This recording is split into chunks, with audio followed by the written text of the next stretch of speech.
Good. Good. Hey, Carolyn. Yeah, I was. Hey, Jeff. Hi, James. How's it going, guys? Hello. That was my question regarding Honey, I'm in my dining room and I just sat down here and then all of a sudden the sun's coming in and beaming all the sun. It's like in the moment. It's still raining up here at the lake, so you're luckily you have sun. Oh, okay. It's nice to actually have sun. I had to do a presentation at 5 a.m. my time yesterday to Europe, and it was dark, and I was trying to play with the lights to get them to see me around. I thought, oh, now I look like a ghost, and yeah. So light, love Hi, light. Maeve. Hello. Too funny. Great to see Hi, you. Kim. Hi, Carolyn. Welcome, Maeve. Pardon? Hi, James. Hi, Maeve. Surprise. Hello. Are you in Victoria, by the way, now? Yes, I am. Oh, you moved. Yes, last year. Oh, I didn't even know that. Very nice. I thought you were a neighbor still. And you two know each other? Yes. Oh my God, what a small world. Go for long walks together and all that stuff. Yes. Oh my God, that is It so wild. That is so wild. It is Small a small world. Very small. I always joke, I say, be careful who you piss off. Yeah, yeah. I was Absolutely. talking to a client last night in Hong Kong, and it turns out we know the same people in Singapore. And it's just, Small place, isn't it was just, I've only been to Singapore twice, but I know people there from other parts of Asia. And I don't know what we're talking, and all of a sudden it was that light bulb. You know each other? you know her? Yeah, I know. I ran into more people when I was backpacking in Europe than I would when I grew up in Oakville, right? And I met more people backpacking in Europe, like in France, in Greece, and in Italy than I did when I was actually living in Oakville. It's like, this is so funny. Like, it's amazing how that can happen, right? Yeah. It's true. It's true. I ran into an aunt at the airport in Costa Rica one time. And it's like, what are you doing here? It was incredible. Your aunt. Yeah, and I Really? Exactly. Small world. Small world. I didn't even know she was going. Ran into a student at Heathrow Airport that was from Prince George. Yeah. I love that one. I love it. I love it. Someone I had just seen 3 days before. That used to happen to us a lot as kids. We would be at Heathrow because where was I in school in Wales at that stage, and we would be flying out to the Middle East, and you'd be going up an elevator and the father would be coming down. Oh, you're coming home this week? Yes. Okay, well, I'll see you in a few days, as he was going off somewhere else. Yeah. Amazing. Funny. Too funny. Synchronicities. Very cool. I think we've got 41 people registered, so I think 42 now, actually. Later, checking, which is great, but I know it's Friday, it's lunchtime. Maybe most may be tardy, so I'm glad you guys are here on time. Absolutely. Well, why don't we give it another, what do you think, another minute or two? Yeah, another couple minutes, and then certainly don't want to penalize you guys for being early and on time, and then others can join in as they do. Any questions, anything you guys want me to hit on, either mindset, imposter syndrome, successes, some of the biggest failures? I'm interviewing a lot of successful leaders for my next book. It's called Becoming a World-Class Influencer, and getting some really cool feedback. Really cool information, very humbling as well. Very humbling when you're looking at people that are multi-millionaires or directors or captains of industry. And it's very humbling when you're like, oh, they're just like us, maybe a little ahead on the train, so to speak, but they're just like us. It's really cool, actually, in speaking to these people. Very cool. And it's interesting in a lot of the work that I do with very senior executives in particular, who will have that kind of imposter syndrome. It's like, oh my God, I've always had this big organization behind me and I'm going out on my own. Oh my God, right? So we're all human, right? And if you don't have that, maybe there's, you could be lacking in some of that EI, right? Yeah, so that's it. I mean, nobody's perfect. We don't have everything. Some people are better at different things than others. And I'll even share a statistic on how we're missed later on, but I'll give you guys a sneak peek because you're on time. We're missing 60 to 80% of the people we communicate with.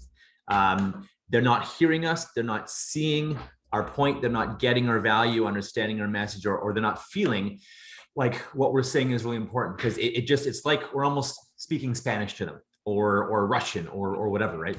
I'll explain more later, but I'll give you guys this, think about that for a minute, and think about, wow, I could be missing up to 60 to 80% of the people I'm trying to communicate with. And I'll let you noodle on that, and I'll tell you why. I'll tell you why in a little bit, but I'll just to get you thinking, get the creative juices flowing. But imagine, like, that's a huge number. It's a massive, massive, massive number. And happy to share why and what to do about it later. Great. Well, hi, Jacqueline. Nice to see you. It's been a couple of years. Very nice to see you. We definitely have the Vancouver, Victoria people here. Fair enough. Hi, Jeff. Well, maybe what I'll do is I'll introduce. I mean, I know that there are, a lot more people coming, but I do, as you know, I do have to sign off. So why don't I kick things off? So I just want to welcome everyone to this wonderful webinar with James. And I'm really excited to see you all and introduce James Elliot. He and I have been colleagues for a few years, and I actually have personally worked with James in the last year, and he really helped me to work through some things that were really holding me back. I'll just say that, suffice it to say, limiting beliefs, but also limiting emotions, right? And so it was so powerful, my experience, that I wanted to bring him on to connect with all of you, because James actually works with entrepreneurs and leaders, corporate leaders, on how to be, front runners in their field. James is a best-selling author, and he's a trainer of some of the most, top human performance communication and relationship tools in the world, including NLP and a number of different modalities. He's got some really, really great stuff that he taps into. And in doing his work, he really helps people get out of their own way, get out of that imposter syndrome, and help people really grow their businesses. James comes from the corporate world, was in corporate for 12 years, but now he is a speaker and trainer.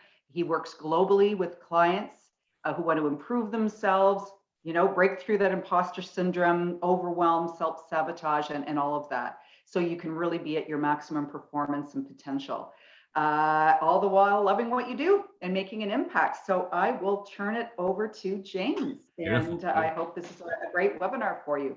Go for it.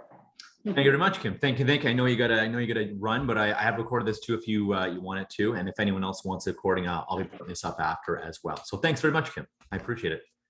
Absolutely. Cool. Thank you. Well, thank you very much, guys. I guess we're just wait. We won't wait for everyone else, rather.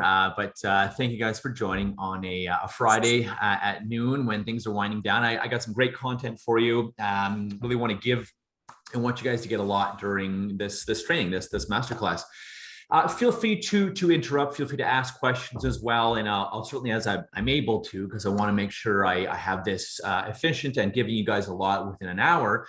But if you have questions, concerns, worries, thoughts, hey, what about this or what if this, feel free to ask. I'm pretty flexible. And then at the end, I'll leave a bit of time as well for questions. And I'm here if you want longer than the hour. If you guys have questions, want to chat after, I'm happy to stay on as well. But I kind of want to keep the core of it to about an hour. That way you guys can get back to work or back to wine or whatever your plans are after the webinar. So that being said, let me share my screen here with you guys. Okay, perfect. I'd just before Kim had introduced me, I was asking, is there any questions, concerns? Feel free to shout it out or type it in the chat, because I really want to make this interactive for you guys. I want this to be a really kick-ass talk and training for you guys. Is there any questions around either mindset, imposter syndrome, things that keep us stuck, things that are keeping you stuck, why something's not working? If there is, again, feel free to put it in the chat or ask now. Feel free to unmute yourself and ask now. I'm happy to make sure I touch on that as well during the training. For sure. And yeah, I'll let you guys, awesome. And yeah, I'll let you know after how to get the recordings as well. I'll probably put it up on a private YouTube channel. So I'll give you guys the link after. It's no problem at all. So wanted to start off with really the biggest reason we're here, and it is dealing with imposter syndrome, right? Because today I'm going to talk to you about the top 4 keys to create business success, and the biggest hidden factor that most people don't think about, but it is the biggest, that's limiting you.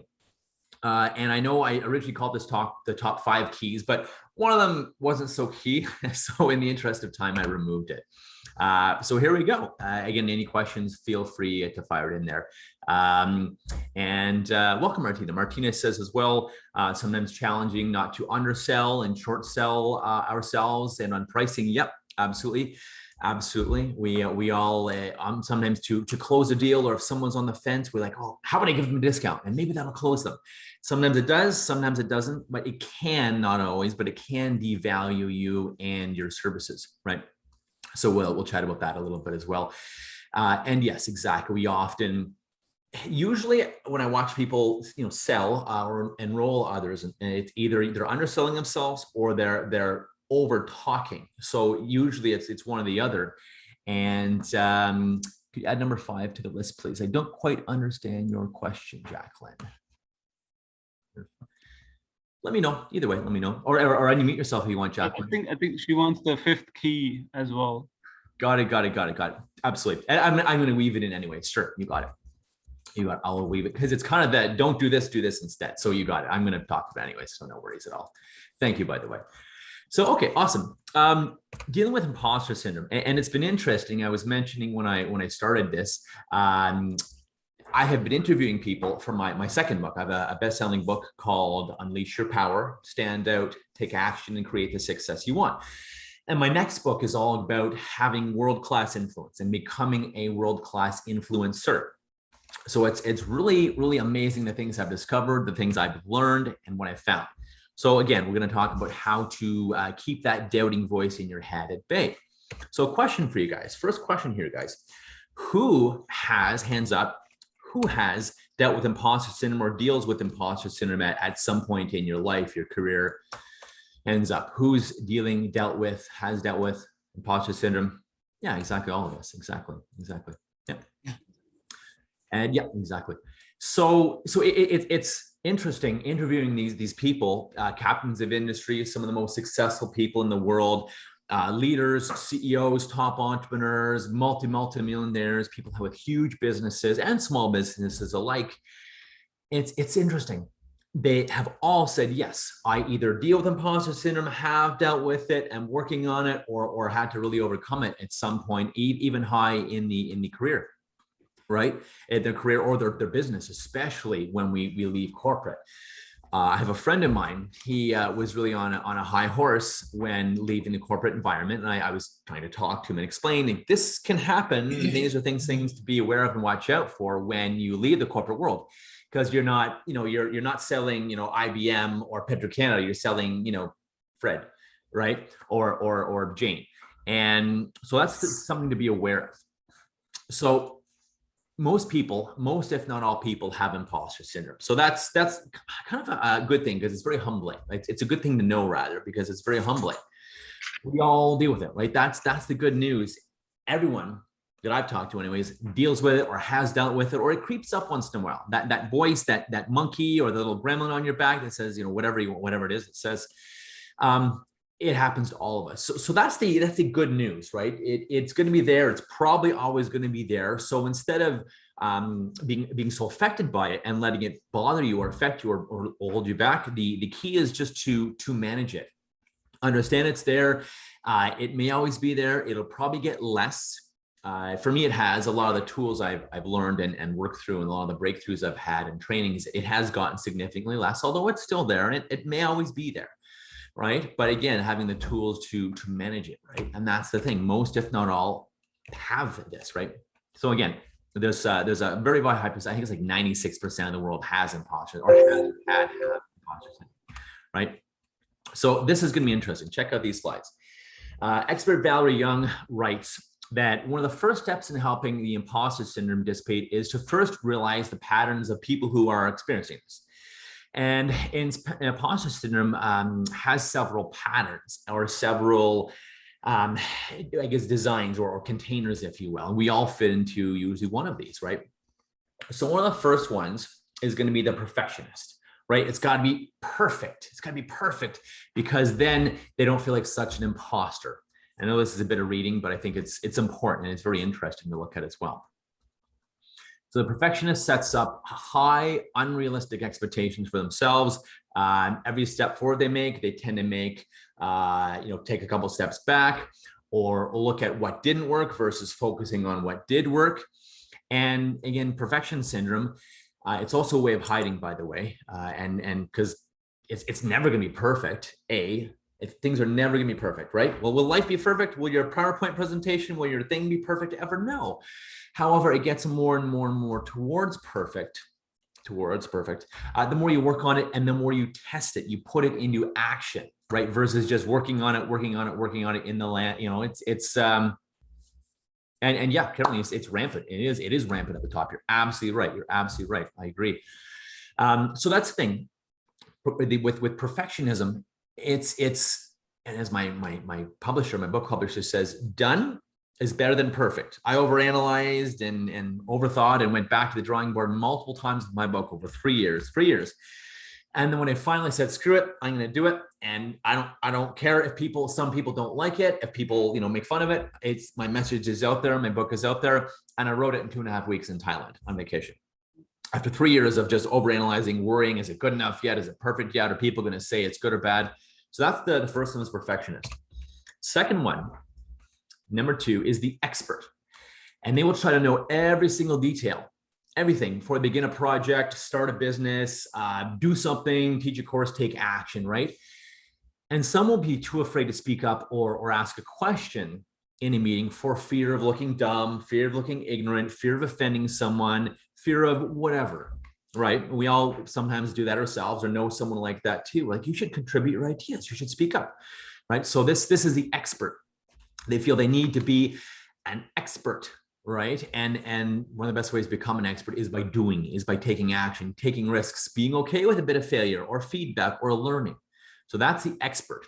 You guys may be seeing some of yourselves in one or more of these. The natural genius will often think they're not good enough if there is a concept they tend to struggle with. And often they'll believe they're an imposter if they have an area they need to work harder at. Right? Some people, we see these people, and it's actually a double-edged sword, but some people can roll into a meeting and not having looked at notes or to an exam. Back in school, I knew people that would, just stroll late into an exam, write it, get it done, leave early, and be on their headphones or whatever, and they'd get like 98%. It was crazy. So, but these natural geniuses per se, or at least in certain areas, often struggle and feel like they're not good enough in areas or concepts with something they're not an expert in, because we can't be an expert in everything, right? So areas where they're not as strong, they literally feel they're not good enough, and it really, really messes with you. And so again, often they'll either push themselves to the extreme, they won't take action, they'll bail, they won't do what they need to do to be successful, or it'll mess them up, because when they're trying to be successful, they have this voice or this thought in the back of the head: you're not good enough. What does this mean? This means this about you. You're not that smart, whatever that voice says, right? So soloists feel like you get it. You got it. They have to do everything by themselves. And this is one of the most harmful ways of being an entrepreneur. Because remember, no one achieves massive greatness all on their own. Anywhere in the world with anything, especially with being an entrepreneur, especially if you want to love your business, love your work, and not do things you don't want to do all day, and needing to delegate if you don't want to burn yourself out. This is the plumber that's a plumber and a bookkeeper and a salesperson and the actual executor and the purchaser and then this and that, or this is the entrepreneur. This is the business person, the consultant, who is the salesperson, the consultant, the invoice person, designing the PowerPoint presentations. I'll be candid with you guys. I didn't create these PowerPoint presentations.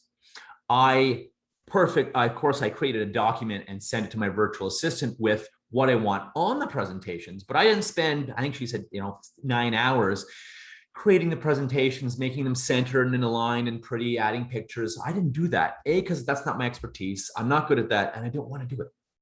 So I paid her $6 an hour to do that when I can be sleeping overnight, and I get this beautiful PowerPoint presentation in the morning, and it's amazing. And you're going to either burn yourself out or not be able to do all the things you need to do. For example, later today and yesterday, I was able to make sales calls and do some training calls and initial coaching calls with people because, again, she was designing the PowerPoint and finishing it off it's whether she was finishing the PowerPoint and implementing it. I did design the topics and content, of course.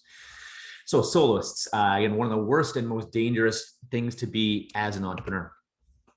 Number five, guys. So, and Lorianne has a really, really great point. People, they do want us. However, it doesn't have to be all us, or it can be us with a team behind us. The bookkeeper, the accountant, the lawyer, the Facebook ads people, the marketing. I have marketing folks. I have mentors. I have different implementers. This week, I designed and recorded a course, an online course, a bit of as a lead magnet, but a bit of as a customer journey tool as well, of course, to upsell them to different things. And again, I did the recordings myself, and I'm sending them to this organization. And you can find companies that are maybe overseas, and some are outsourced, so it's very inexpensive. And they're going to do all the publishing up to Kajabi. It's going to look gorgeous. And all I had to do was 4 or 5 hours of recording and, of course, designing the content. I didn't have to mess around with the web. I'm not going to have to mess around with Facebook ads because I have people for that. And I love it. I love it. I get to do what I love and help people. Right? I get to do what I love and help people, which is amazing. Okay. So lastly, again, Superman, Superwoman push themselves harder and harder to prove that they're not imposters, or maybe to prove that they're good enough, or to prove that they're worthy, or whatever that deep-seated belief and core belief, or if you want, core struggle or core wound is. And this is popular as well. Again, you may find your combination of several of these actually.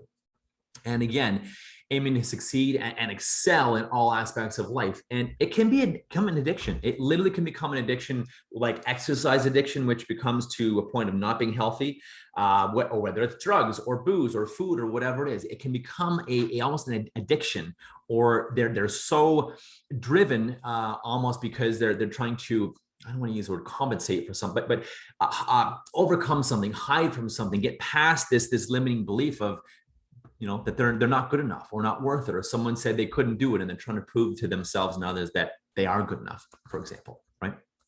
So right on. Yeah, right, Carolyn Phillips, right on, and I love it. Superwoman doesn't live here anymore. That's an amazing one. I love it. Very cool. All right, so what the heck do we do about it? What do we do about it, right? So what to do? So a couple things. Observing your thoughts and not attaching emotion to them can really help you, really help you. And that's one of the biggest things I want you all to get, is that what we resist will persist. What we focus on, and if we have time today, I'll go through how your brain works and how your mind works, but to make it really simple, what you focus on is what you will get. Your brain, what you focus on, what you program it with, you're programming your brain with your thoughts and your words. So be careful what you say as well, for the love of Pete. Careful the words you speak and what you say to yourself in your head or to others. Heaven forbid, oh, you can't have what you want, or anything like that. You're literally programming your brain with the things you say. And so we need to unprogram that and deprogram that with things like NLP or timeline therapy, etc. So what to do? Simply observing, and instead of reacting, instead of engaging with that whatever that imposter syndrome is, that negative voice, that little monkey or devil on your back, or the gremlin that says, you're not good enough, or you're not worth it, or they're not going to like you, they're not going to hire you, they're not going to buy from you, you're going to be found out, people are going to find out you're fake, whatever that little voice says to you inside. Again, just don't attach any emotion to it. And this is not the same as completely ignoring it, but it's just stepping back, right? Simply observing that thought and that imposter syndrome. Just observe it, literally stepping back. Step back and be the observer, almost like you're a third party, and kind of like observing someone else. So literally see that thought and then step back from it. Step almost out of your head if you want, whatever works better, but step back from it and just observe it. Right? Just observe it and simply observe that thought or that syndrome or whatever's coming up, as opposed to engaging it. Because if you resist with it, you fight it, you get stressed about it, it bothers you, and it'll mess with you, right? It'll mess with you. It's hard to do a great pitch or a great presentation or whatever have a hiring meeting when you have imposter syndrome running through your mind and these thoughts running through your mind, right? It happens to the best of us too. So, okay, this is what to do. And it's all about learning to let go. And just let go and just critically question these thoughts. And I'll talk a little more about these thoughts and where they come from later. But you can ask yourself, does this thought help me or does it hinder me? Is this thought going to get me to my goals or get me further away from my goals? You know? So yeah, and just listening to these thoughts, like Krishan said, or absorbing the thoughts or listening or believing them, heaven forbid. You know, stop believing them, avoid believing them. It literally will fester, and it'll mess with you as well. So learn to let go. Does this thought help me to get where I want? Is this thought helpful or does it hinder me? Right? So it's all about reframing yourself and your thoughts and learning to reframe yourself and your thoughts. So reframing the way we think and we challenge the thoughts, right? We asking, where is the evidence in this? Like, let's say the little gremlin and your monkey in your back says, they're going to find out you're really not good enough. They're going to find out you're not a real leader. They're going to find out that you're going to screw up and they're going to know you're not an expert. You don't know what you're talking about, you know? And sometimes that's the voice in people's head. Sometimes in these, like I said, CEOs, VPs, multi-millionaires, they have the voice saying, you don't know what you're talking about sometimes in their head. It says, you don't know what you're talking about when they're giving a presentation for a $500,000 Scotiabank contract, right? So that's the thing. Attaching negative emotion to these can make them bounce back even stronger. So it's important to remember these thoughts are normal. It's important to remember, guys, that these thoughts are all normal, right? That's what I want you to get, right? The thoughts are all normal. So again, avoid the judging. And here's something, remember, these thoughts are normal. Right? Everyone has these thoughts, everyone. So the VP or the person you're pitching, the man or woman or company you're pitching or trying to talk to or whatever it is, they're probably having very similar thoughts or some sort of thoughts going through their head as well. So this is where you can give a little compassion to others, but also compassion to yourself and realize, nobody's perfect and we all have this stuff. It happens to everyone. I'm just going to do my best. And they can make you feel crazy, of course, or upset or frustrated or angry. Just remember, they're just a thought. Just remember that they're just a thought, right? So learn to let it go. And here's something I want you to get as well. Obviously, what you resist will persist. So stop fighting it, if you will. I'm going to teach you some techniques later, but stop fighting it. Stop getting angry or sad or frustrated. Avoid the emotion. Just see, okay, it's there. It's a be that step back and be that consciousness that sees that hears that.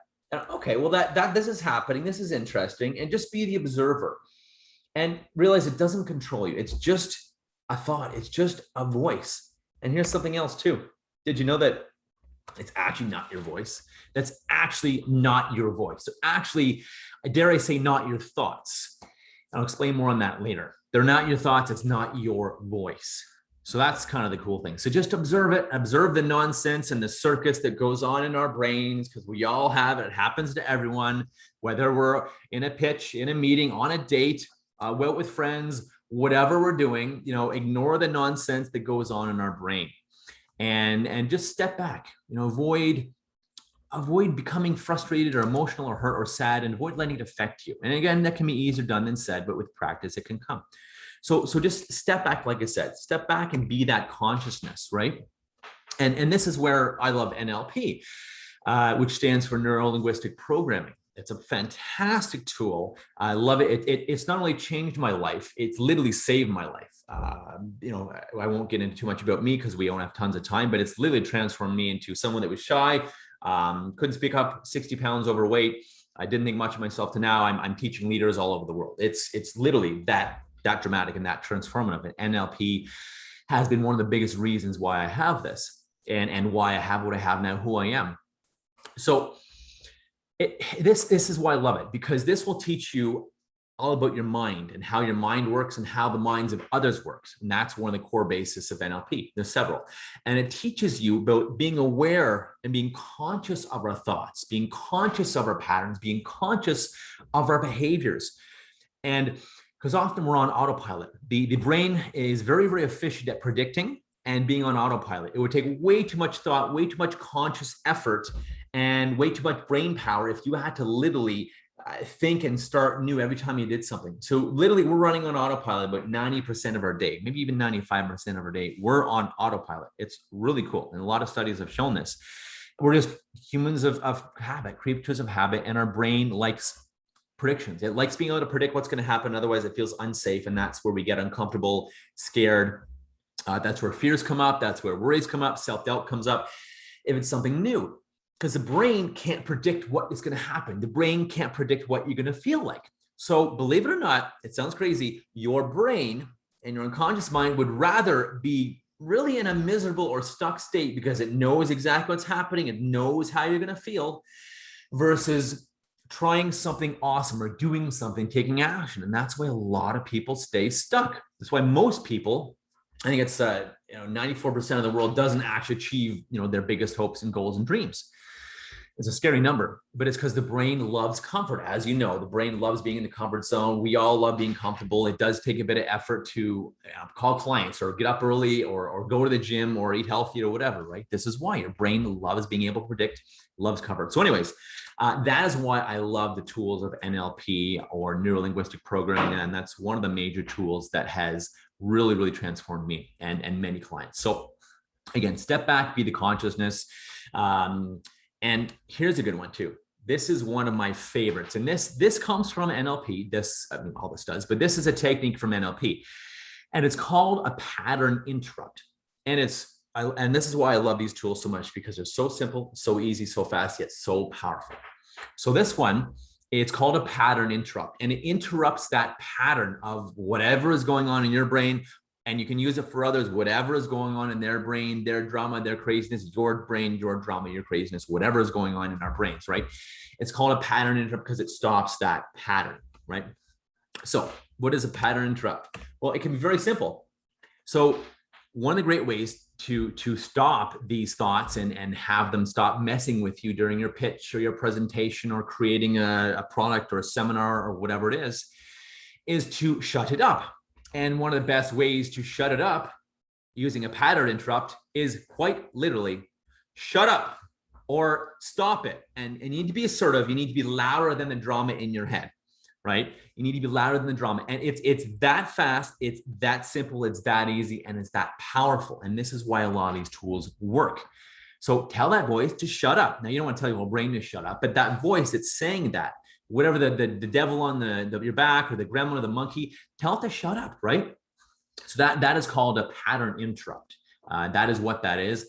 And it trust me, try it. It is so easy, so powerful, works so well. Tell those thoughts to shut up or to stop it, whatever you prefer, or whatever else, anything else you want to say to it. But again, those are the themes. Literally stop it. Literally stop it. Okay. So that's how to do the pattern interrupt. And this is why it literally pays to know how your mind works. It literally pays to know how your mind works and how the minds of others work as well, because you can communicate on a much, much higher level. Cool. I'm going to start going a little faster because we're running out of time here.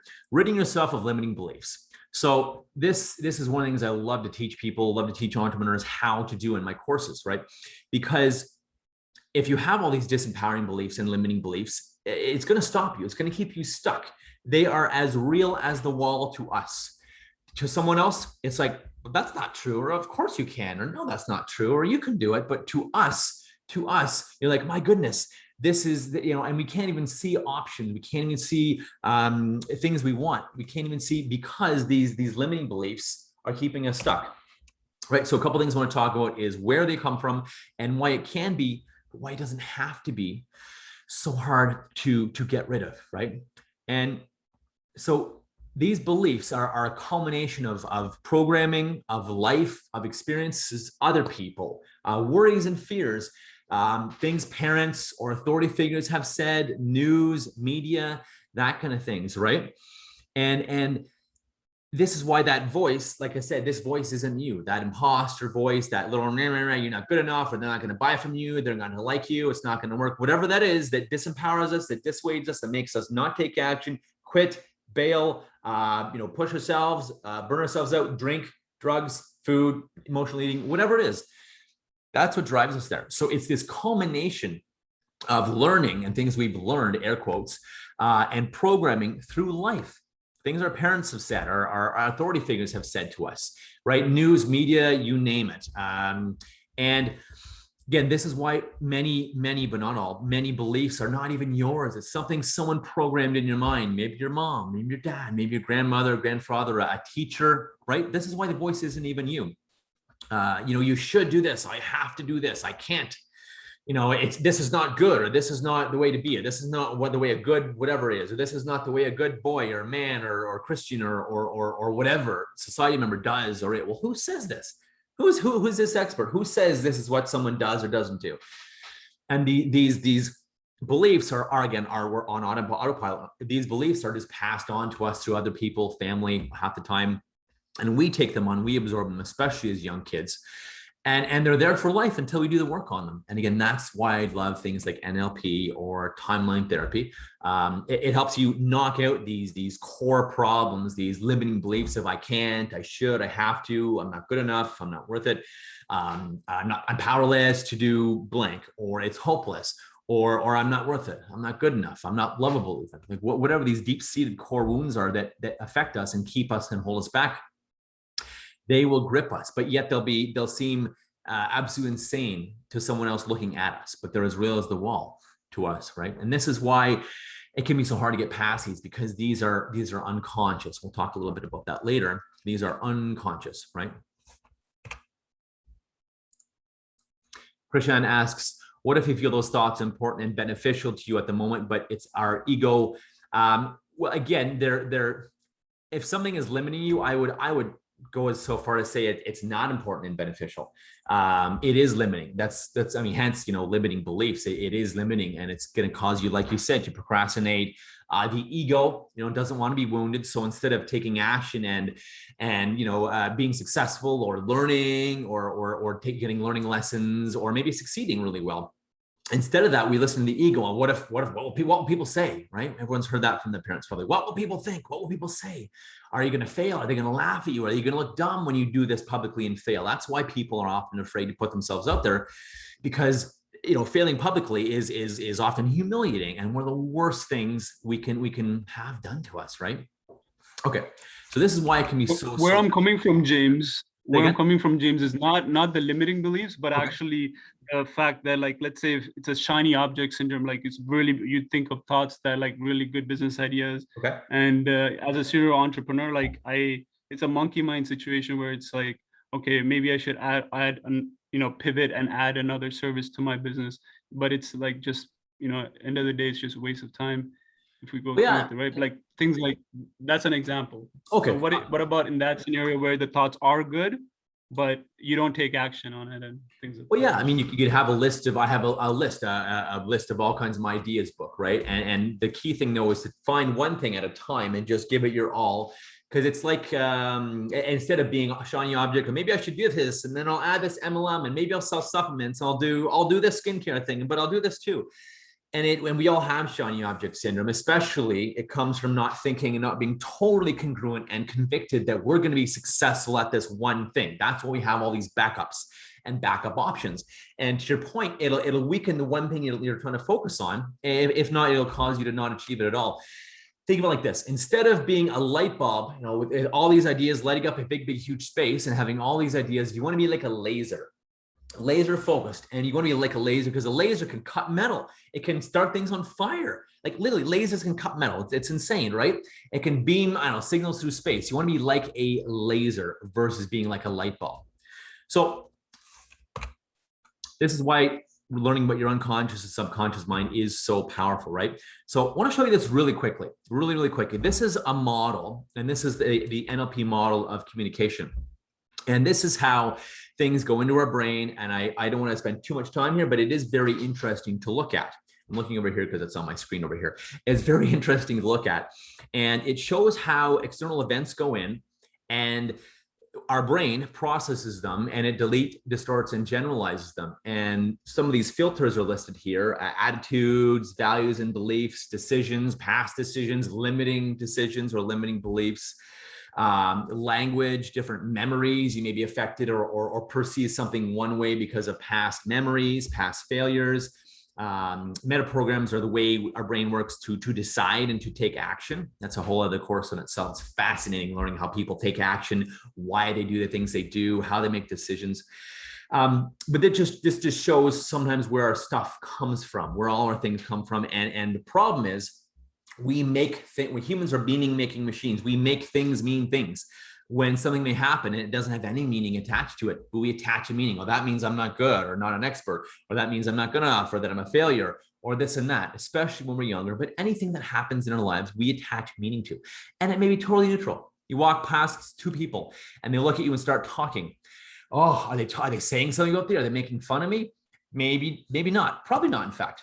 In the words of other people, it's people have their own stuff to worry about. So maybe they're just talking about something else, right?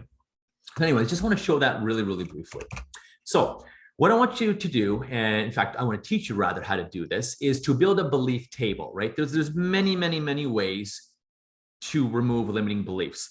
In the sake of time today, I'm going to teach you about the belief table and the belief release table. There's a lot of other ways I teach people that are less cognitive, less analytic, and more deeper, more subconscious, and much, much more powerful as well, honestly. However, and I'm happy to talk about that if you want to jump on a call. I'm happy to share how things work and how the brain works and how you can let go of some of these imposter syndromes or limiting beliefs. I love to talk to my people.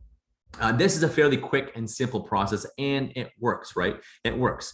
So the way you do it is you write down that limiting belief, whatever it is. I'm not worth it. I'm not good enough. I can't. It won't work. I have to. I should. I shouldn't. Or good. I don't know. Good Catholics don't do this. Good Muslims have to do this. Good boys do this. Good girls don't do this. Good ladies do this. Good, all this stuff, right, that we're taught by society, parents, culture, and often it's either outdated or inaccurate completely, or just not true at all. So what you would do for each of these, and I don't have a lot of room, but what you would do, let's say for I'm not worth it, what you list accolades, list all the reasons, and it could be literally like 10, 12, 15, 20, 100 of them. I just didn't have space in this example. 100 reasons why you're worth it, or why you're good enough, or 100 reasons why it won't work. It could be 5, it could be 10, it could be 20. And why it will work, rather, and why you are good enough, why you can do it, why you've already done it, you've experienced it already. List evidence of things that have worked already for you. Talk to yourself. This is old school thinking. This is outdated thinking. Make a long list, whatever you need to do. List all the friendships. So this is evidence that is not true. And the more evidence you have, the more evidence you write down. So for each limiting belief, you're probably going to have 5, 10, 15, 20, or 50 evidences or proof lines of why it's not true. So after you do that, then what you do is you write the opposite belief. What is an opposite belief you want to focus on? Let's say, I am worth it. I am good enough. I'm an expert. I can do it. It will work. I can I can choose. I'm in charge of my life and my brain, and therefore I'm in charge of my results, right? Versus, good people don't do this, or, oh, you shouldn't do this, or we have to do this. We can't, blah, blah, blah. It's all nonsense. So this is a belief table, and it's quite powerful. It's quite powerful in terms of helping you weaken these limiting beliefs. Again, usually they're deep-seated because they're often very unconscious. So using things like timeline therapy, NLP can really, really dig down and really rip these out. And I'm going to show you something cool in a little bit on how to remove a negative emotion or negative feeling that'll help you just before you have to be on or go on stage or whatever you need to do. So you can also look at the different chapters or epochs of your life. Every 5 or 10 years of your life, what happened? What was the worst thing that happened? And how are you better now because of that? What did that enable you to do, right? What did that let you do? What did it allow you to do? So, okay, the third thing, getting to the core and the root problems that affect us. I've alluded to a lot of these, and a lot of us are not aware, but we all as humanity have a core wound, your core or root problem. It's kind of the deepest limiting belief about yourself you can have. And you change this and your life changes. Think about a weed in your grass or a weed in the garden. You pick off the flowers and it goes back again. You pick off the leaves of the weed, it goes back. Take the stem, rip the stem out, throw it out. Because the roots are still there, it grows back again. That weed grows back. And however, if you reach down or dig down and you remove that root to that weed, aka that metaphor for the limiting beliefs in our minds, you remove that root, the weed dies. So that's what you have to do. And that's why a lot of talk therapy or cognitive therapy, I'm not knocking anyone, I'm just stating what I feel, doesn't work so well, or it takes forever, years and years of therapy to remove, because you're talking about the problem and you're cognitively analyzing a problem that is actually subconscious. It's deeper than deep in your brain, and you change these and your life changes. And these are the feelings of not feeling worthy, feeling worthless, not feeling good enough, unlovable, powerless. These are the really deep, big things, and we all have them. And we all, promise you that, we all have them, and they affect us. So the key is to dig down and to look at what it is. And the good thing is that NLP and timeline therapy will destroy these. It's not the only way. There's lots of other good modalities in the world. However, these for my clients, my entrepreneur clients, my consultants, coaches, trainers, business people, these are the best and easiest and fastest, most powerful tools I've found. So, I don't have a limiting belief. I don't have a wound or a core is a great way to avoid what's holding you back. I had someone tell me that the other day, and then we eventually got down to it when she was a little more open to it. Also, ignoring what's coming up, ignoring your sources of anxiety, ignoring and avoiding looking at the scary or bothersome crap, again, is a way to have it fester. Like someone said before in the chat, yeah, you can give it power by either ignoring it or just by getting angry about it and frustrated, stressed out. Why is this happening to me? Why does this happen? Why is this not working? You're asking yourself also the wrong questions. Why is this not working? And so avoid that. Why me? Why is this happening to me? Why is this not working? You're actually asking yourself the wrong question. So instead ask, what do I need to do? What do I need to think? How do I need to act? And who do I need to ask about this, right? So that's the core thing. That's the key thing that I want you guys to really get, is that why is this happening to me? Why is this not working? Is if you're focusing on the problem, and that's not going to get you to the answer. Like Albert Einstein says, the same thinking that got us into the problems is not going to get us out of the problem and find the solution. So you got to think, what do I need to do? How do I do it? Who do I need to ask? What do I need to do differently? So one thing too that'll change your life that I want you guys to get is always be thinking, how can I?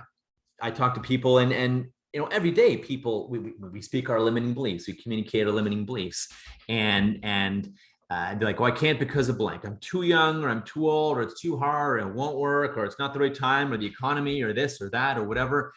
And that's a great way to limit ourselves and never be successful. And it's unfortunate. I see people do it all the time. But again, this is also what lights me up and what I love to do, and helping people remove these. And again, be conscious of your thinking, be conscious of your thoughts versus just working on autopilot all day long and not being aware of the stuckness or of the thoughts and beliefs that keep us stuck, right? This is why I love to teach this stuff. And it's amazing. It's very powerful. So always be thinking, how can I? Right? How can I? Where there's a will, I promise you, there is a way. And remember, some of the most successful people in the world are not the ones that have had the most resources. However, they've been the ones that have been the most resourceful. I mean, look at Oprah. Look at Tony Robbins, Jennifer Lopez. An actor may not be the greatest example. Colonel Sanders even. There's so many people that are, genius entrepreneurs, successful business people, captains of industry now that were either on the wrong side of the tracks, born either as an orphan, born into poverty, and they're huge now, and they're doing so well. So it's not our resources, it's the resourcefulness. How can I? How can I? So next, the hidden factor and reason why we're not as successful as you want. Right? The hidden factor, the reason. So have you guys ever found yourself doing what you don't want to do? Or have you ever found yourself not doing what you do want to do? It's like, why am I not doing this? This is what I want. Why am I avoiding this? Procrastination, avoiding, wasting time, distracted, right? You ever found yourself doing that? We all do it, right? We all do it. So this is the hidden factor of why we're not doing it. And the number one factor and the thing that's limiting us and hiding our success, limiting our success is, yes, yourself and your unconscious deeper beliefs. And this is not to, and yeah, Carolyn says exactly, happens all the time to a lot of people, right? And I want you guys to avoid judgment, and I want people to avoid judgment because we often, it's probably not rocket science. It's surprise, you are the one that's limiting yourself, right? And we always get in our way. The biggest block is us. So avoid shame or grief or guilt or blame of anyone, including yourself. What you need to do though is take responsibility.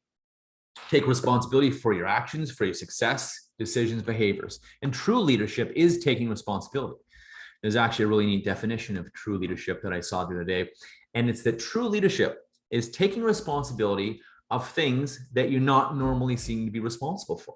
It's a really cool definition. Now, it doesn't mean you have to do it all on your own. You can delegate, but you can take responsibility to make sure it gets done and that it happens, right? So this is it. This is the biggest hidden factor and reason that's limiting you. And so the opposite of this, the key here, the fourth key, is that you have to realize this. You have to be aware of this. And the awareness and consciousness of this is powerful. Because if we blame other things, think you point fingers, there's three fingers pointing back at you, right? When we blame other things or other people, it does nothing. It makes us powerless. It gives away all of our personal power when we blame others, right? So whether it's fear, whether it's fear of failure, fear of fear itself, or just fear of feeling emotions, think about it. Usually, what are we fearing?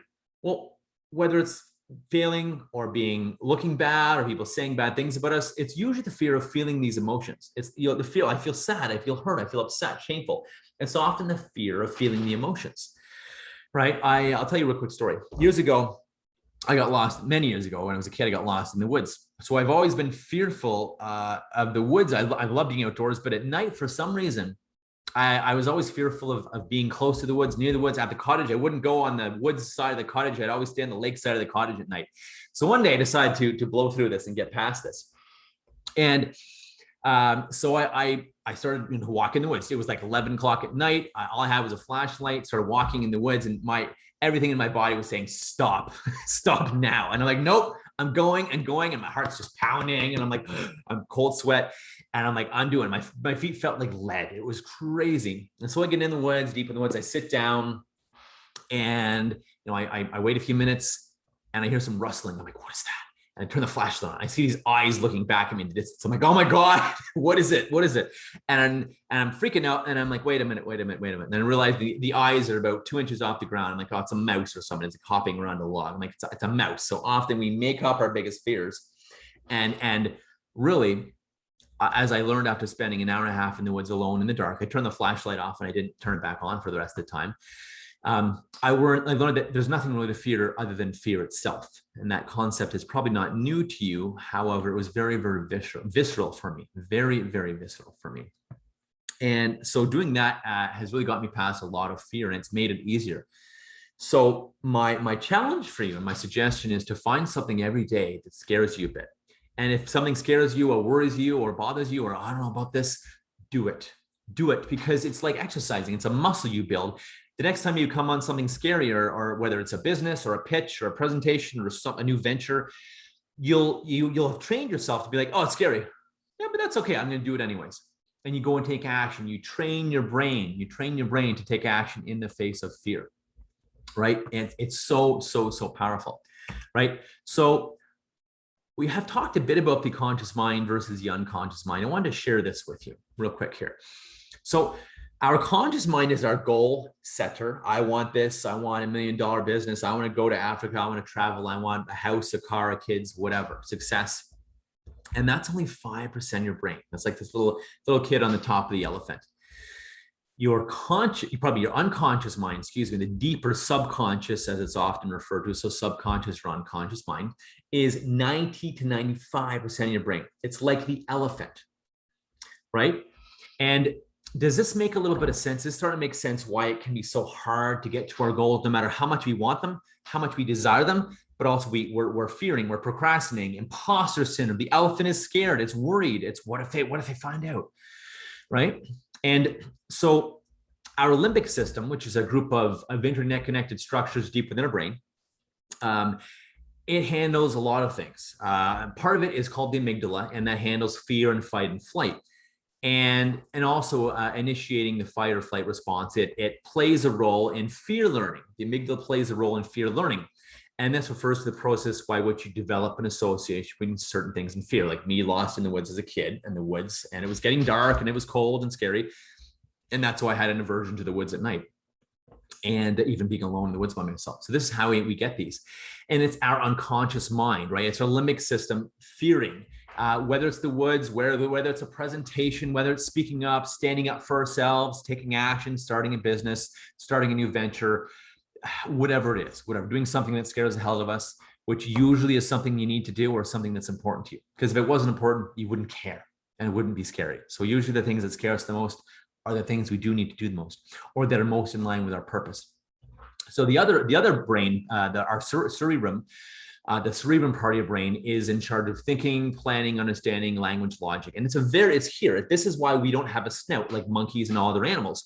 Our cerebrum and our prefrontal cortex that does thinking and understanding and logic and consciousness it fills up the space. That's why we have a flat face. We don't have a indented sort of forehead like most, including our distant relatives, apes and monkeys and chimps. So but it's very new. It's a very new system. A very, very young system. So it can be very easily outweighed by our limbic system, the fear system. Because you think about it, you're not going to die if you make a presentation or a bad sales call, or someone rejects you on a call, or no one shows up to a presentation, no one likes your presentation, you have a meeting or a pitch and no one hires you. You're not going to die, right? But our fear systems are so well developed. And to protect us years ago when we could die or be eaten by a tiger or something, it protects us. And we need to reprogram this. Enter a lot of these tools again. This is where NLP happens, because if we don't use these tools or learn these strategies, our brain's on autopilot, and our limbic system is usually in charge, usually takes over. And that's what holds us back, makes us procrastinate, we live in imposter syndrome, right? So that is one of the big things. That's why on average, 17 days into the new year, people quit their New Year's resolutions. It's because the elephant is scared, it's unhappy, it's uncomfortable. The elephant, our unconscious mind, is not happy, it's uncomfortable. And you're literally pushing and forcing the elephant. That's why you can do it for on average 17 days consciously, and pushing until you give up. It's just too exhausting, too hard. We bail, we make excuses. That's usually how we bail. We give up, we quit. It's too hard, not enough time, can't afford it, not enough energy, it's I don't like it anymore, whatever it is, or we freak out. That's what happens. That is really literally what happens. We're fighting our unconscious mind. And if you're untrained, you don't know this or how to do it, it can be exhausting, right? Exhausting. For the sake of time, I'm going to skip a couple slides. One thing that does mess us up is we're trying to consciously do something that we're not aligned with. It's we think we should do it, think we have to do it, or doing it a certain way that doesn't align with us or our purpose. And again, the elephant, our subconscious mind, says, no, this is not what we want. This is not what our heart wants. So it'll procrastinate, it'll sabotage you, it'll hold you back. And again, we need to do the work on reprogramming this, because your conscious mind might think, I should do this, or I want to do this, or this is where the money is. I'm gonna work with, executives versus starving children in Africa, because that's where the money is, and I'm gonna make money that way, and blah, blah, blah. But really your heart wants to help starving kids in Africa, or I don't know, I'm just making this up, teens, or maybe it's women, or maybe it's nonprofit, or maybe you want to help nonprofits, but you're driven and led to big business because you think, that's where the money is. So again, this is often why we're held back. So make sure you're well aligned, and not just consciously, but you're really head and heart aligned. This is really, really what I want to do. And this is how I want to do it. And this is who I want to do it for. I had a problem actually last year with that. I knew what I wanted to do, how I wanted to do it. Pardon me. I knew who I wanted to do it for, what I wanted to do, but the how, I was doing it in a way that I'm like, this doesn't really resonate with me. And it was holding me back, making me procrastinate. I wasn't excited for what I was doing. I wasn't excited for the new courses I was creating. So I went back to the drawing board and got aligned with how do I want to do it? Who do I do it for? What do I want to do? And then I was just on fire because I was aligned with the 95%, what I really wanted. The elephant will stop you. It literally will stop you and hold you back. So that's so key to remember because you're fighting an elephant and riding them and taking care of them and being hoot for several days in Thailand, taking care of elephants was amazing, but they are powerful and you will not make them do something they do not want to do. I'm going to skip money mindset for a second. All of us have some kind of limiting belief about money that we've been told or that we've seen. One of mine was I saw my dad do well financially, but he worked himself to the bone. So I learned, or I made it mean that you could do well, but you have to work yourself to the bone. And I had to do a lot of work deprogramming that. And I think a lot of us believe that too. I work honestly, guys, and this is not to gloat or nothing about ego. I work far less hard than I did in the past. And I make far more money now. And I love what I do. Now it is because I've outsourced things, but I've become aligned to it. I've gotten rid of that money mindset, whatever it is, whether people have told you money's bad or rich people have taken advantage of people or money doesn't grow on trees or you have to work really hard if you want to make money, all that nonsense. It's actually not true. Now, of course, you need to work. You can't just sit and dream of money. You need to do the work, but you don't have to burn yourself away. You can enjoy life and have life as well. It's something I didn't realize in the past and that I've done work on. And now I work far less. I love what I do and I make far more money. It's amazing. It's amazing. So that's all I want to say about that. So number 5, the fifth and last one, guys. Fifth and last one is the entrepreneurial secret weapon, right? This is a secret weapon for entrepreneurs and every massively, massively, massively successful entrepreneur that I have talked to. And the secret is, and it's not rocket science, but sometimes it's a surprise to people. And these are the people I've interviewed too for my new book.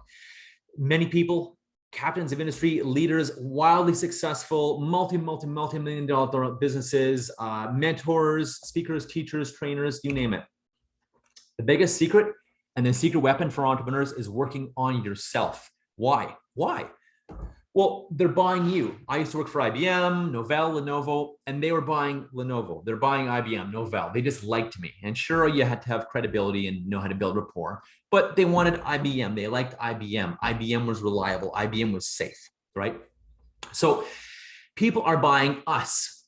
When you alluded earlier, yes, they are buying us, but it doesn't have to be all us, or all the work doesn't have to be done by us. All the emails don't have to be responded by us, or the PowerPoint, or the customer service, or the appointment setting, or the lead generation doesn't have to be done by us.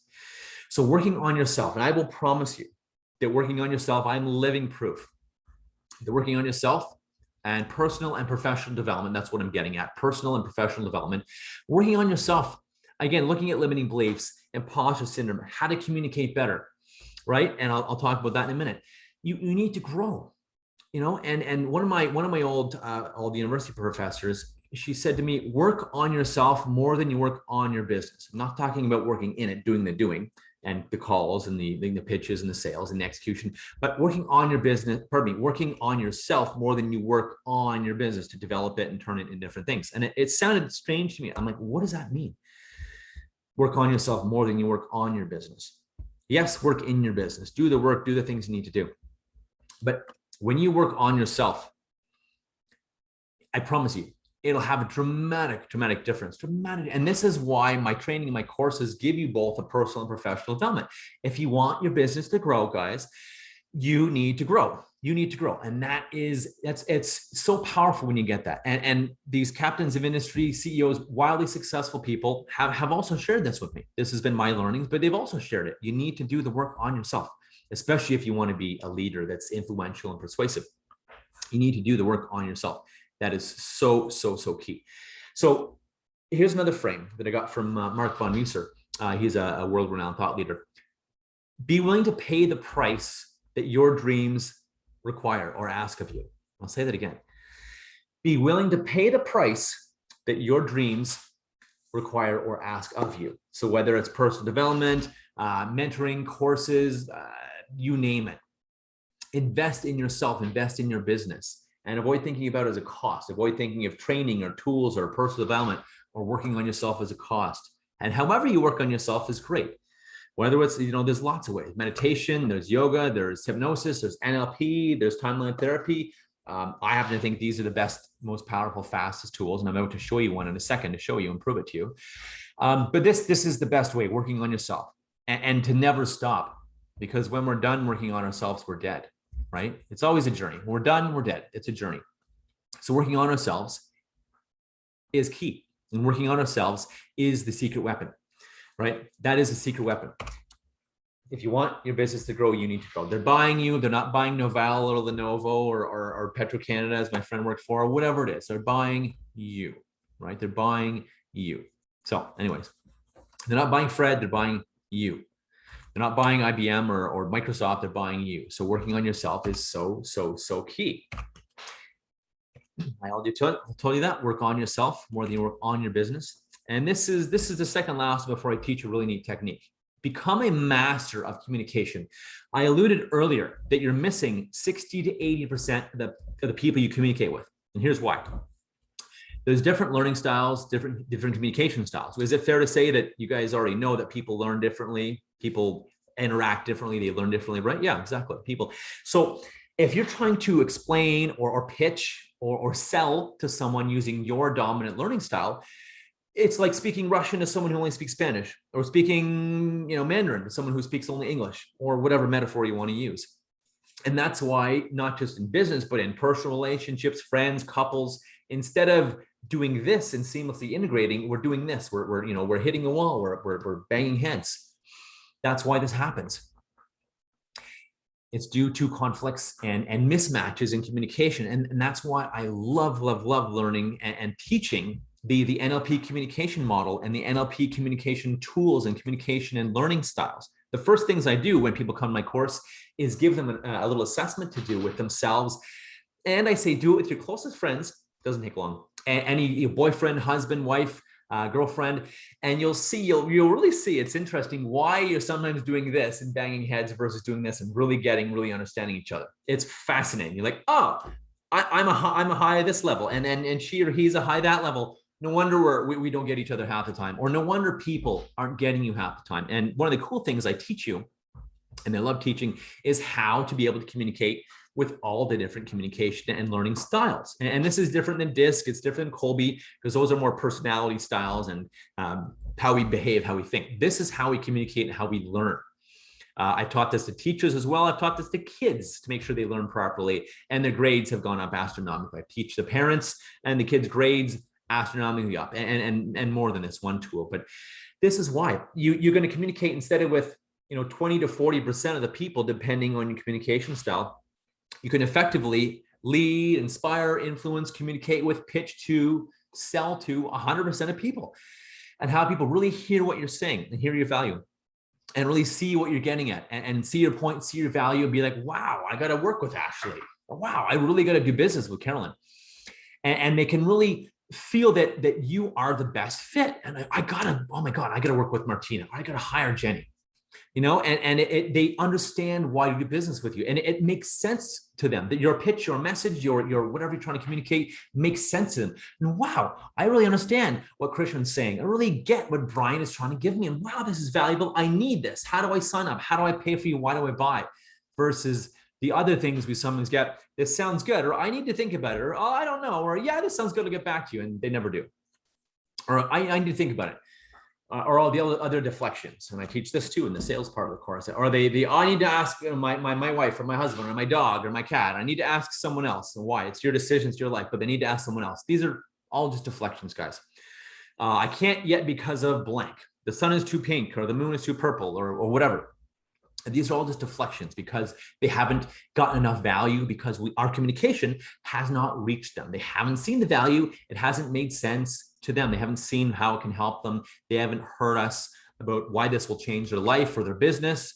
However you help them, Carolyn, Ashley, Jacqueline, Martina, Jenny, Krishan, and Brian, how do you help people? However you serve them, they haven't got it. They haven't heard it. They haven't seen it. They haven't understood it. And this is why, so becoming a master of communication is absolutely paramount. And I'll add another one, becoming a master of trust and rapport. I didn't create a slide, but I do want to add that in. Becoming a master of trust and rapport is also paramount. If someone doesn't know you, like you, or trust you, they will not buy from you no matter how great your thing is, whatever that thing, no matter how great you are, they will not trust you. And yeah, like Krishan says, you can't add value if they can't understand you or don't get you. Right. And if you do, and you don't also work on rapport, trust, credibility, again, one of my favorite things to teach, second to communication, they're not going to buy. People, I've at IBM, we had far superior products than some of our competitors. I won't name them. However, we'd often lose deals because people had relationships with these other vendors. We are far better computers and machines, but we would lose deals just because someone else knew someone, right? Or they liked them better or trusted them better, or then the deals were made on the golf course. So this is the secret weapon. Work on yourself, right? So I'm going to teach you guys a technique. You guys want to learn a cool technique if you're feeling a negative feeling or negative emotion or feeling bad or just feeling some kind of disempowered way? That sound good? Cool. All right. So here we go. What I want you guys to do, and this is fast, easy, powerful, it works well. So even if you're not, thanks, Martina, even if you're not, let's say feeling sad or frustrated or fearful or worried or upset or shameful, whatever, even if you're not feeling that now, go through the motions because it'll work later, trust me. So what you do, guys, is put your pens and books and notes down. I want you to be present to this because it's very powerful and very important. And this is actually one of the I'll call it lost techniques when NLP was founded in the 70s and 80s and it's evolved. It's one of the simplest, earliest techniques, and it works so well. And it's called the spin down. And it was invented by a man named Richard Bandler, who was one of the original creators of NLP, or neuro-linguistic programming. And this is so powerful. So if you're feeling ever a negative feeling, a negative emotion, whatever it is, fear, worry, grief, guilt, shame, anger, whatever it is, this is a stop. It's not a permanent removal. It's a stopgap, though. It's a very powerful one, too. So what you do is, what I want you to do, whatever that feeling is, wherever it is, and try to legitimately find a feeling, something you're even a little worried about, a little bothered by about, or a lot, right? Try to bring something up, a fear, a worry, a stress, a frustration, whatever it is, something bothering you, something you got to deal with, something going to happen, or you're a fear, whatever it is. What I want you to do is I want to check in on your body. Check in on your, just where that is, where that feeling is in your body, where that emotion materializes physically in your body, and just be present to it for a second. And I want you to ask yourself, okay, which way is it spinning? Trust me on this, by the way. It sounds strange, trust me. Which way is it spinning? And just take a sec to just get present and notice. If it helps to close your eyes, go ahead. It helps to close your eyes, and it helps to put your hand on that spot. Feel free as well. Where is that physical manifestation of this negative emotion, or where is this emotional feeling? Where is it manifesting in your body? And again, it helps close your eyes, put your hand on it. Notice which way it's spinning. And what I want you to do, when you've noticed which way it's spinning, either with your mind's eye or your hand, I want you to, like an old record player, a turntable or a Lazy Susan, I want you to take it and I want you to spin it and slow it down and eventually stop. So it's like, it's spinning, and I want you to slow it down. It's like, and slow it down and stop it. Do that, will you now?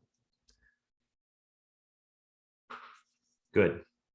So wind that down, spin that, and spin it down and stop it. And then now what I want you to do is I want you to start spinning it up backwards, the opposite way. Start spinning up faster and faster and faster and faster and faster. Start spinning that feeling faster and faster and faster and faster and faster. And notice how it changes. Notice how that little thing, this silly, easy little technique, notice how it changes when you spin it opposite way, faster and faster and faster. It should feel better. If you like it, if it feels great, some people say I feel great and empowered now. Great, just and have that feeling and that spinning go back to wherever it is. When it's not there, just have it go back to wherever it is. Or if it's still feeling not so great, if you're still feeling kind of all right, it's not perfect, just reach in with your mind's eye, reach in, grab it and take it and throw it into the sun and watch it burn up. Just rip it out and throw it in the sun and watch it burn up in the sun. Strange little technique that's so simple and so powerful. And the more you use it, the better you get at it. But that is a really, really powerful technique. Feel free to comment in the chat. Yeah, twisting is twisting. If it's twisting, that's also cool. Krishan, just spin it the other way. and twisting it. Just the key is to spin it down and stop it, and then spin it backwards. Go ahead, Carolyn. Oh, I'm sorry. So when you're trying to the original one, when you're going opposite to the way it was originally spinning. Got it. Yep, you spin it back up, exactly. So you spin it down and then, opposite. And then when you go in the second part of the exercise, are you spinning it in the original direction quickly? No, so it's always you want to spin the opposite. Yeah, exactly. Keep it going. The opposite way. Both of them are the opposite way to the original spin. Yeah, you got it. Exactly. Okay, thank you. Yeah, no worries. You spin it down and then spin it back up the opposite way. If it's great, leave it. If not, rip it out and throw it in the sun. You know, it's powerful. So whether you felt something right now or not, it's good. You walk through it and use it. It's so simple and so powerful. And this is just a small little simple tool, courtesy of NLP, but it's amazing. It's amazing. Just have it do the opposite, guys. Just have it spin the opposite way, twist the opposite way. And then if you want, rip it out and throw it into the sun. If you want. Some people say, oh, I feel empowered. This feels amazing. It's energizing me now. Great, cool. Leave it there and have it go to wherever it goes when it's not there, when you're not paying attention to it. It's it's called the spin down, and a very powerful, very simple little technique. So I wanted to share that with you, and please don't underestimate it. It works very, very well anytime you're feeling crappy.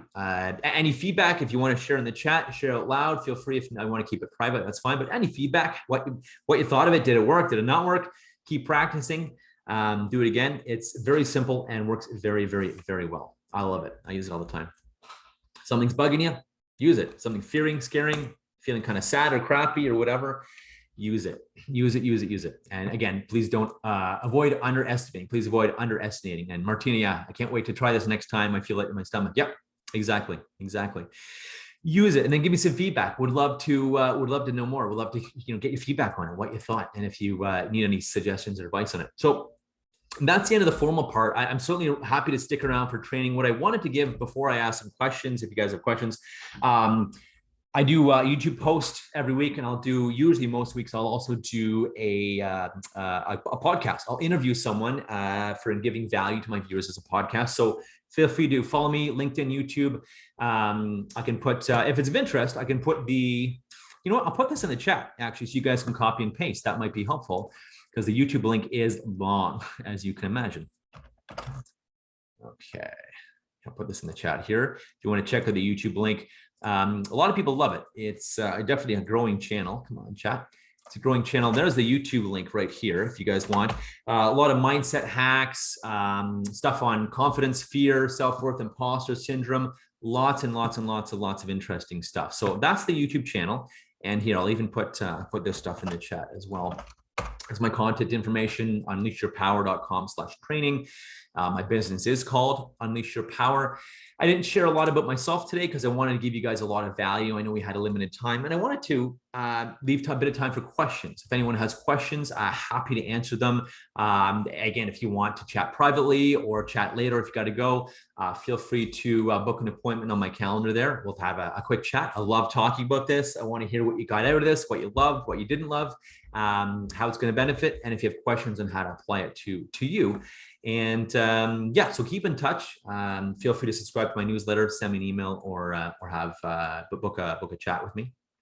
Any questions though about any things we've talked about? Thank you guys for the feedback. Thank you very much, guys. And yes, I get it. We're a few minutes over, and it's Friday, getting stuff done before the weekend. But any questions? Feel free to run, or again, send me an email if you have questions, guys, or book a call or give me a buzz. Happy to chat because I know we got to go and we're a little over time. Thank you for staying with me though. I hope you've enjoyed this. But I'll open up for questions. I'll open up. Feel free to unmute yourselves. You can unmute. Any questions before we got to go on this Friday afternoon? Hopefully it's a little sunnier there than it is here.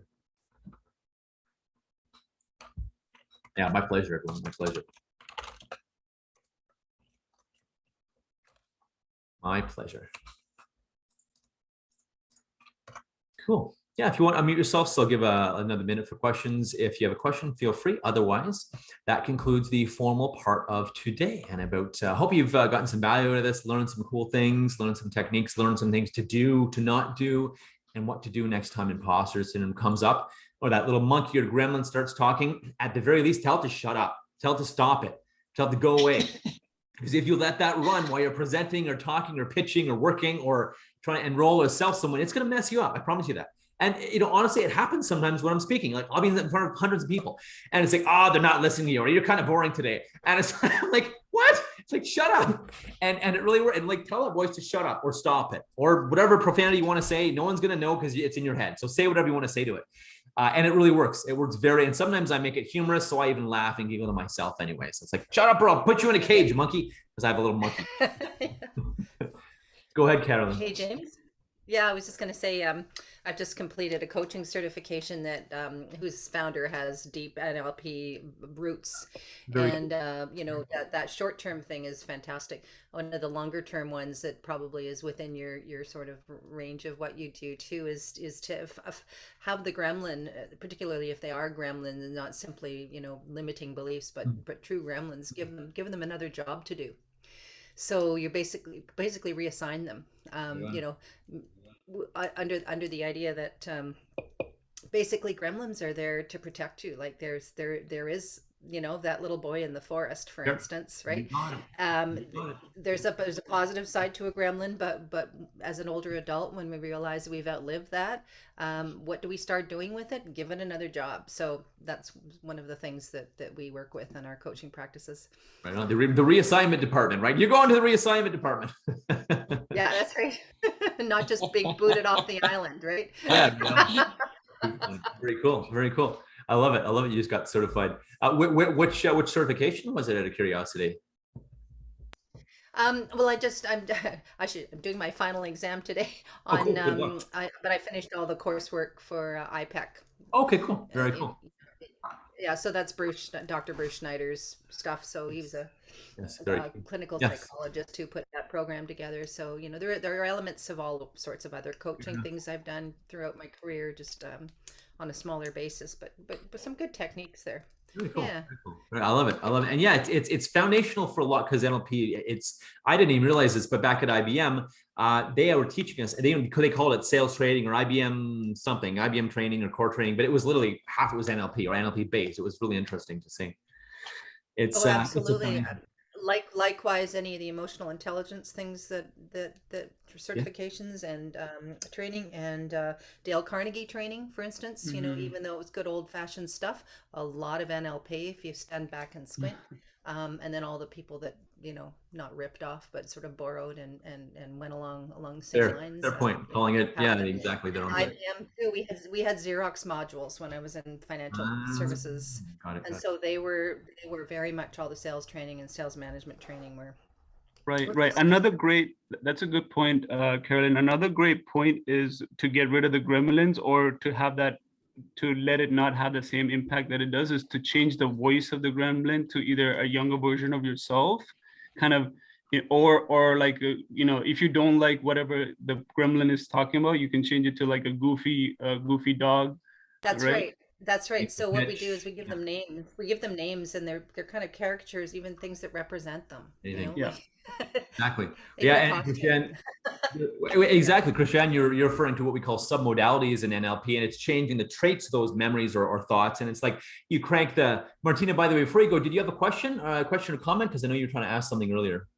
Oh, hi, James. Oh, and you know what? I didn't have so much a question as sort of a more of an aha moment when you went through those 5 key patterns that are part of our imposter syndrome. And I was highlighting a few of them, and I said, yeah, I have a bit of the perfectionist, and yes, sometimes the soloist, and sometimes the superwoman, where you feel you need to or should be able to do everything and be successful, or make sure that everything is exactly perfect before anyone would really want to buy your program. So it was just sort of recognizing, as you said, observing and recognizing what's going on and what's sometimes or often holding us back. That's it. So thanks for those. Like you said, it's all about the consciousness, because we're on, and you learned this too, Carolyn, and we're on autopilot most of the day, and it's just like, instead of before you, what do I want in my coffee today? Well, do you actually want coffee today, or is are you on automatic? Is that what's happening? Right. Coffee's a metaphor. Mm-hmm. Your work, your life, your relationships, your health, your whatever, but the habits and patterns, we're just patrons. So I try to do something different, do something, like deviate from my normal as much as I can, my normal habits every day, because it keeps me on my toes. But that's a good aha. I'm glad you got that. That's awesome. Yeah. Very cool. Thanks for those. I have to run. Thanks a lot for those tips, James. Thanks for being here. I appreciate it. Me too. Thank you so much. Thank you. Bye, everyone. My pleasure, everyone. Have a great one. We'll talk to you guys soon. Thanks. All right, man. Take care. See you.